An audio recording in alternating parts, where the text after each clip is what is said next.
If you lose sleep, can you catch it up? Think about this. If you sleep late 10 minutes every night throughout the whole week, so you are losing more than 1 hour sleep than anyone else. Even though it's only 1 hour, week after week, it accumulates. So you're gonna build a lot of sleep debt. So now the question is, if you use the weekend to catch up on sleep a lot, can it restore your health?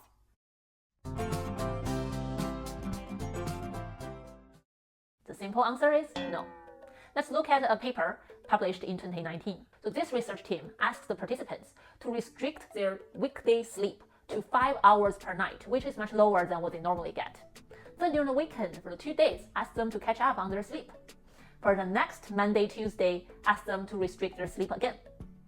What they find out was when you restrict your sleep, your metabolism system actually gonna mess up. For example, you will crave a lot of energy and sugar and unhealthy snacks at night after dinner. Also, your insulin sensitivity level gonna drop. That means your body cannot regulate your blood sugar level within your system very well. What's the result? You're gonna gain weight very easily. All these are consequences when we lose sleep. And for this research, all these participants, even they try the weekend recovery sleep, their metabolism system still not restored.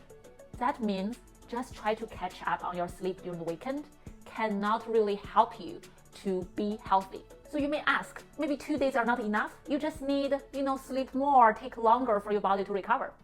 Okay, let's look at another research. They asked the participants to restrict their sleep to 70% of what they normally do for 10 days in a row. And then asked them to try to recover the sleep for the next whole week. Okay, so if 2 days is not enough, how about 7 days, right? Then they asked these participants to do some cognitive tests before the sleep restriction and after the recovery sleep. So what they find out is after you restrict your sleep and lose some sleep for all these 10 days, people's brain function dropped. They make more mistakes and cannot complete the cognitive test. And their performance on these cognitive tests are not as good as before the sleep restriction.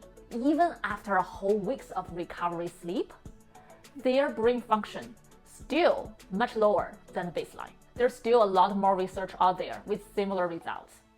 So these really warn us, if you are losing sleep, the damage it can do to your body, to your brain, may be irreversible.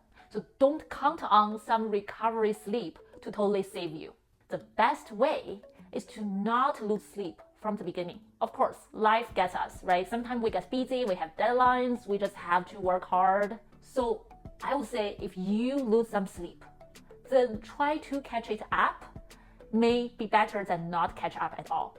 But you have to be careful. Your catch up sleep cannot mess up your circadian rhythm. But don't count on this catch up sleep to totally restore your health. So remember, if you want to perform well in your school or at work, getting enough sleep is always the key. So if you have accumulated some sleep debt, please consider to stop that as soon as possible. Sleep debt will have long-term negative effects to our physical health, mental health, brain function, and a lot more.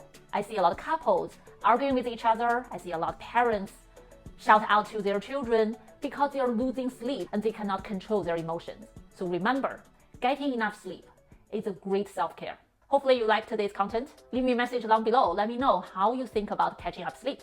If you want to get more information about mental health, sleep health, and sexual health, please feel free to subscribe our email newsletter. I'm Dr. Yishan. I will see you next time. Bye.